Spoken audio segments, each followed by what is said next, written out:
T V کو like کریں، channel کو سبسکرائب کریں اور بیل آئیکن کا بٹن دبا دیں۔ شکریہ۔ آج ہم گفتگو کریں گے سورۃ ہجر کی آیت نمبر 26 یعنی 26 نمبر آیت سے گفتگو کریں گے۔ جیسا کہ میں نے عرض کیا تھا کہ ہم نے سورہ یونس سے یہ ترجمہ قرآن شروع کر رکھا ہے، اب ہم سورۃ ہجر پر ہیں۔ سورۃ ہجر کے اندر اللہ تبارک و تعالیٰ نے صداقت قرآن کا دعویٰ فرمایا تھا اور اس پر دو عقلی دلائل پیش فرمائے، کیونکہ میں نے عرض کیا تھا کہ اللہ تبارک و تعالیٰ کی سنت جاریہ ہے کہ کسی بھی صورت میں ایک دعویٰ فرماتے ہیں، اس دعوے پر دلائل پیش فرماتے ہیں۔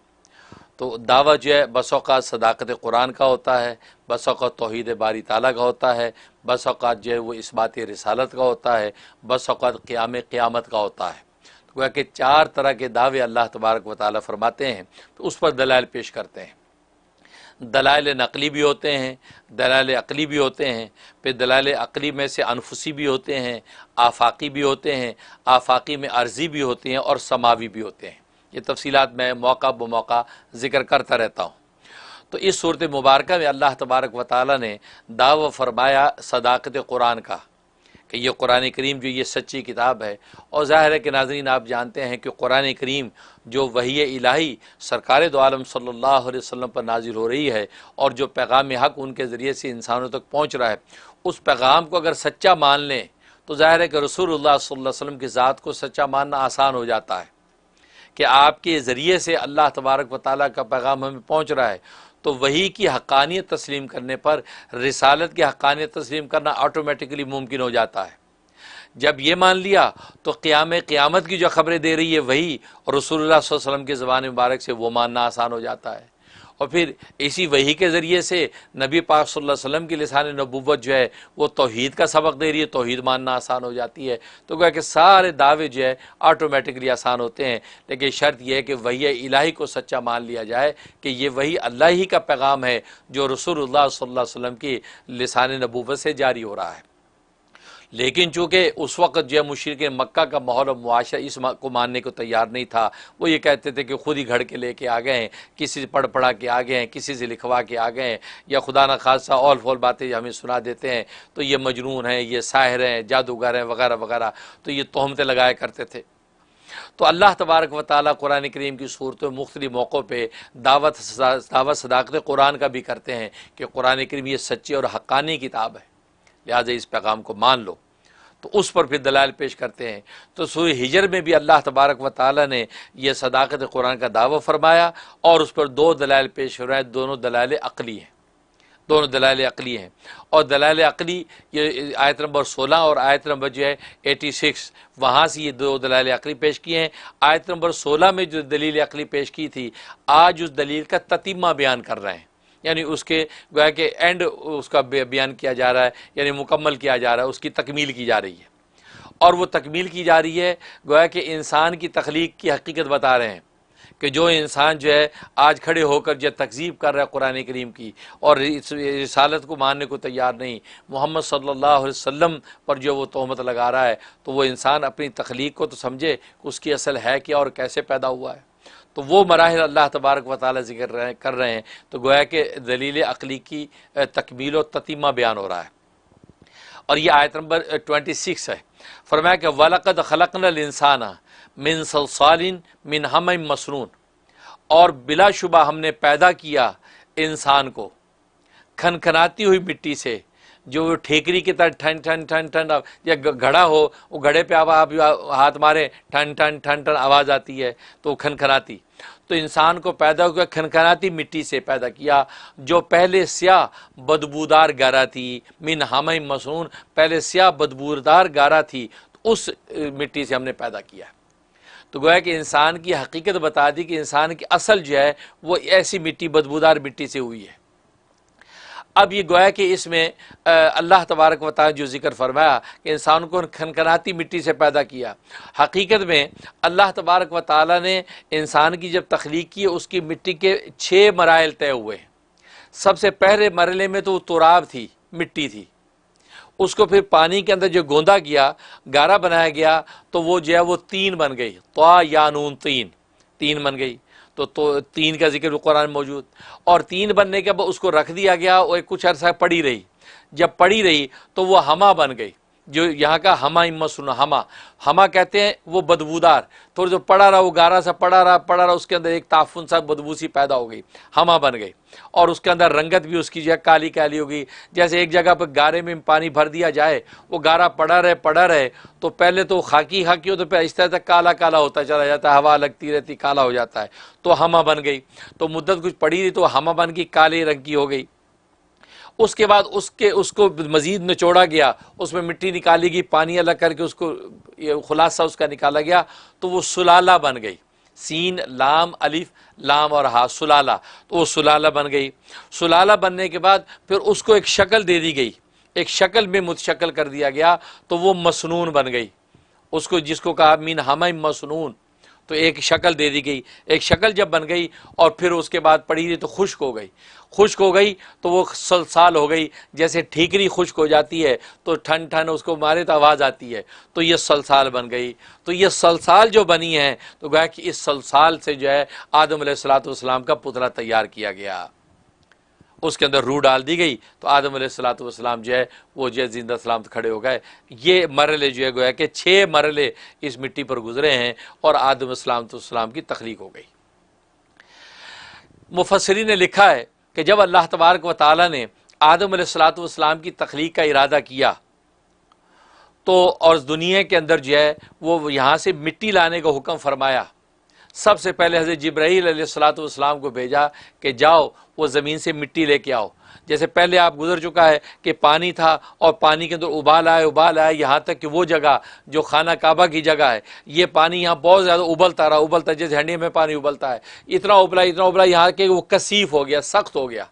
اور اس کے بعد اسی طرح وہ جم گیا، وہ پھیلا ہوا مٹی کا زمین کے اندر پیڑے کی طرف پوری بچھا دی گئی اور وہ جگہ ابری رہی۔ اس ابری جگہ کو کعب کہتے ہیں،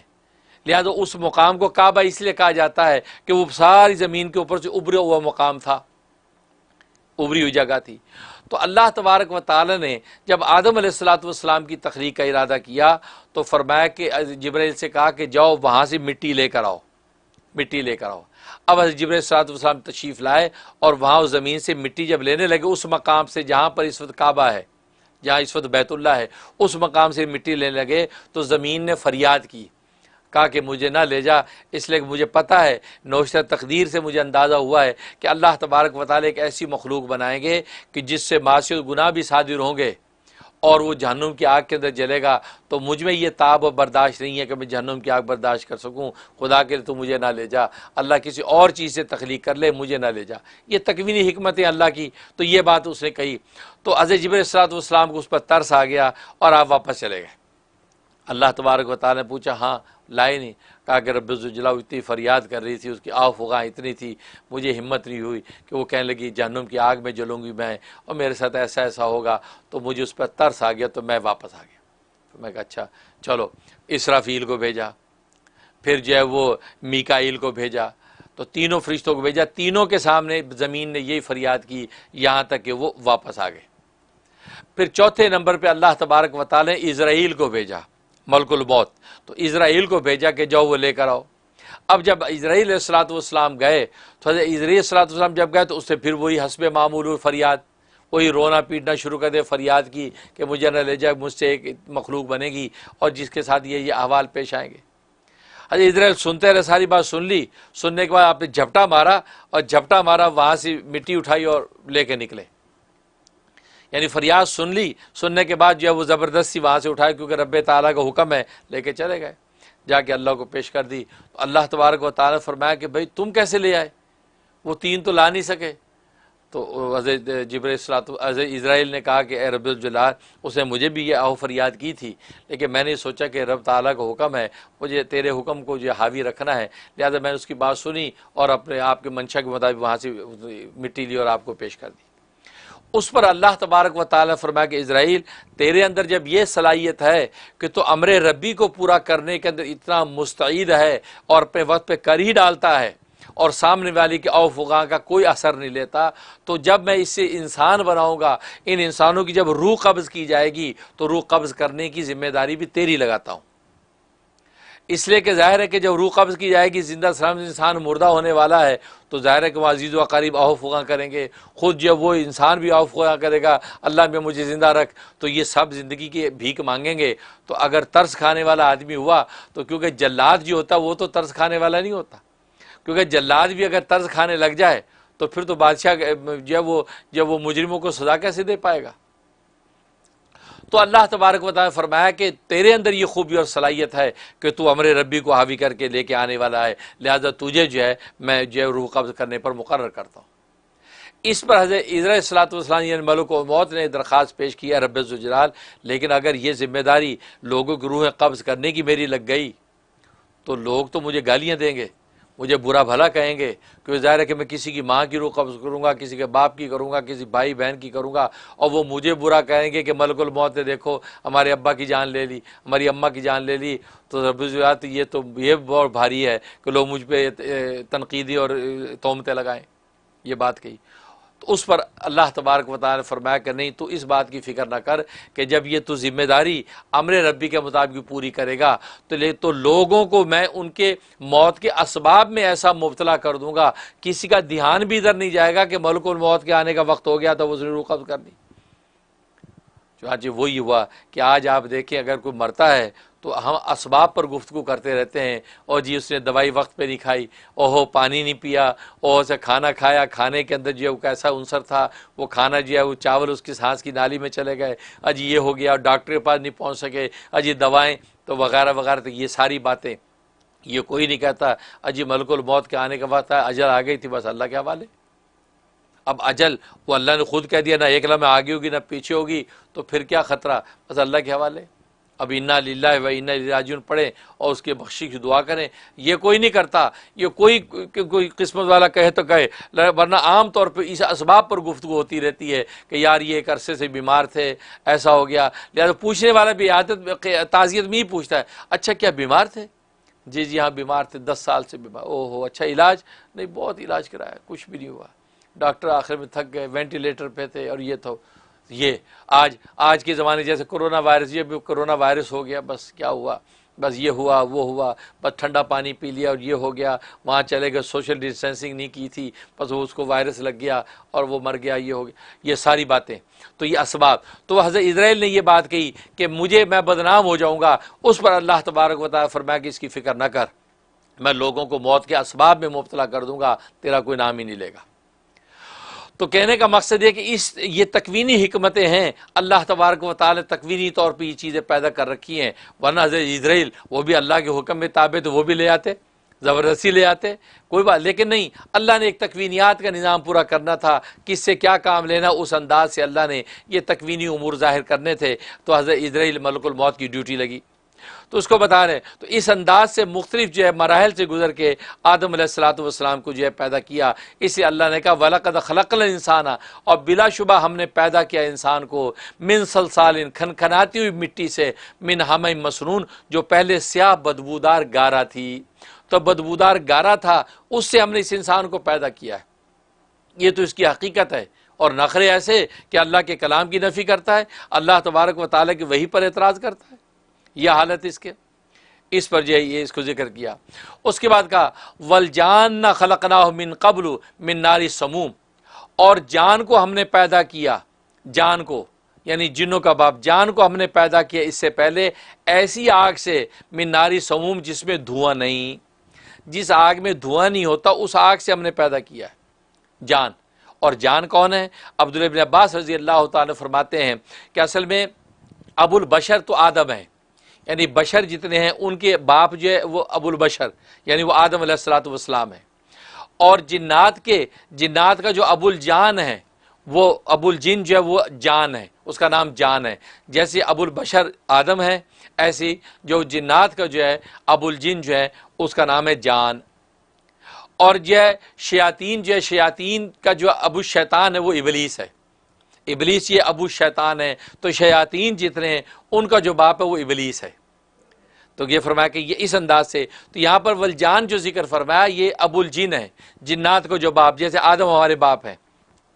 فرمایا ان کو پیدا فرمایا ان سے پہلے، یعنی انسانوں سے پہلے، آدم سے پہلے یہ پیدا کیا 2000 سال پہلے، روایات میں آتا 2000 سال پہلے پیدا کیا. اور کس سے پیدا کیا؟ ایسی آگ سے جس کے اندر جو ہے وہ دھواں نہیں ہے، دھواں نہیں ہے. لہٰذا یہ آگ جو ہے، یہ جو بجلی آسمان سے گرتی ہے، آسمان سے جو بجلی گرتی ہے، یہ بھی وہی اسی آگ سے بنی ہوئی ہے کہ جس کے اندر دھواں نہیں ہے، جس میں دھواں نہیں ہے. گویا کہ آسمان اور اس کے درمیان میں ایک حجاب ہے، اس کے درمیان کے حصے کے اندر یہ آگ ہوتی ہے جس میں دھواں نہیں ہے. اور اللہ تبارک و تعالیٰ کا جب حکم ہوتا ہے تو یہ بجلی اس حجاب کو توڑ کے، وہ حجاب کو توڑ کے جو نیچے آتی ہے وہ گرتی ہے. یا جب حکم ہوتا ہے جب آتی ہے، اور جس پر گرنے کا حکم ہے تو اس پر وہ گرتی ہے بجلی، جس کو ہم کہتے ہیں بجلی گر گئی. اور یہ جو دھماکہ ہوتا ہے، عبداللہ بن عباس رضی اللہ تعالیٰ فرماتے ہیں یہ دھماکہ اصل میں وہ جو حجاب پھٹتا ہے، آسمان اور زمین کے درمیان کی حجاب ہے، وہ حجاب کو پھاڑ کے آتی ہے. وہ حجاب جب پھٹتا ہے تو اس کے پھٹنے کی آواز ہے، یہ کڑ کڑ کڑ کڑ کڑ کڑک جو آتی ہے، یہ اس کے حجاب کے پھٹنے کی آواز ہوتی ہے. تو وہ زمین پہ آتی ہے بجلی، اور وہ آ کے کسی چیز پہ گرتی ہے. اس بجلی اور آگ کے اندر جو دھواں نہیں ہے اس کو کہتے ہیں نار سموم. تو فرمایا یہ جو سموم ہے، اس نار سموم سے جو ہے اللہ تبارک و تعالی نے جنات کو پیدا کیا ہے. اور جنات کے اندر جو ایک قسم تو وہ ہے کہ جو بظاہر انسانوں کی طرح ہے، یعنی کھاتے بھی ہیں، پیتے بھی ہیں، شادی بیاہ بھی کرتے ہیں، پوری اس کی ماحول سوسائٹی ایسی جیسے انسانوں کی ہے. اور ایک جو ہے وہ حصہ وہ ہے جو ہوا ہے، جو ہوا کی طرح ہیں. وہ ان کے کھانے پینے اور شادی بیاہ ان کا کوئی ایسا نظام نہیں ہے، وہ ایک ہوا کی طرح بس وہ گھومتے ہیں، ان کا ایسے بظاہر کو مجسم شکل نہیں ہوتی.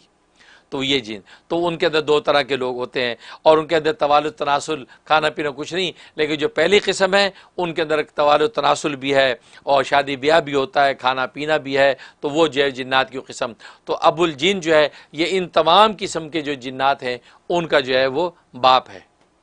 اس نے فرمایا. اور جنات کے اندر تو مومن کافر دونوں ہوتے ہیں، مومن بھی ہوتے ہیں، کافر بھی ہوتے ہیں، نیک بھی ہوتے ہیں، فاسق بھی ہوتے ہیں، دونوں. لیکن جو شیاطین ہیں، شیاطین جو ہے ابلیس جو ہے وہ ابو شیطان جن کا باپ ہے. تو شیاطین کے اندر کوئی مومن نہیں ہوتا، سارے کافر ہوتے ہیں، سارے کافر ہوتے ہیں. اور جنات کے اندر جی ابو الجن جن کا باپ ہے، جنات میں موت بھی طاری ہوتی ہے، حیات بھی رہتی ہے، پیدا بھی ہوتے ہیں، مرتے بھی ہیں، وہ ان کے اندر یہ نظم ہے.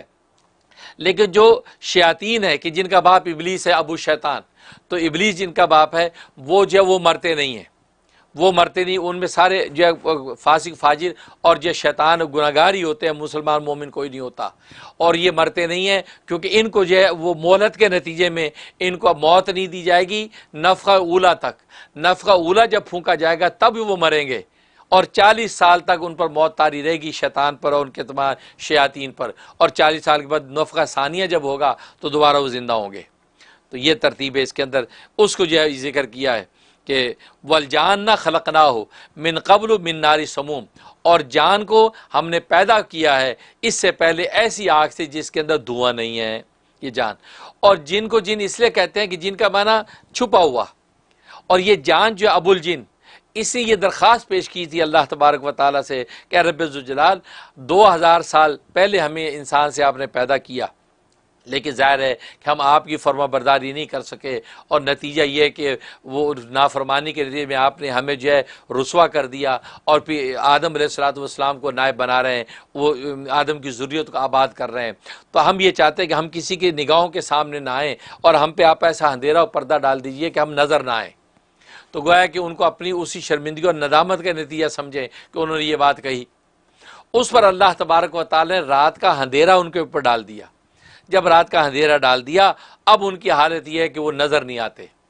دن ہو یا رات ہو وہ نظر نہیں آتے. ہاں، اللہ تبارک و تعالیٰ کی مشیت اور قدرت کے تحت بعض کو اللہ نے اختیار قدرت دے رکھی ہے، وہ مختلف شکلوں میں متشکل ہو سکتے ہیں. عام طور پہ وہ سانپ کی شکل میں متشکل ہوتے ہیں، یا عام طور پہ بلی کی شکل میں متشکل ہوتے ہیں، کتے کی شکل میں متشکل ہوتے ہیں، مختلف جانوروں کی شکلوں میں. تو عام طور پہ زیادہ انہی جانوروں کی شکل میں متشکل ہوتے ہیں. وہ اللہ نے بعض کو یہ اختیار دے رکھا ہے، وہ اپنی شکل بدل لیتے ہیں. لیکن یہ اس درخواست کے نتیجے میں جو ابو الجن نے یعنی جان نے درخواست پیش کی، ان پر جو ہے سیاہ رات ڈال دی گئی، اس لیے یہ جن ہے. اس لیے جن اس کو کہتے ہیں مجنون، جو جنین اسے کہتے ہیں جو چھپا ہوا ہو. اس لیے ماں کے پیٹ کے اندر جب بچہ ہو تو اس کو عربی میں جنین کہا جاتا ہے، کیونکہ وہ بھی جن کی طرح چھپا ہوا نظر نہیں آ رہا، آثار سے پتہ چل رہا ہے کہ بچہ ہے، تو اس لیے اس کو جنین کہا جاتا ہے.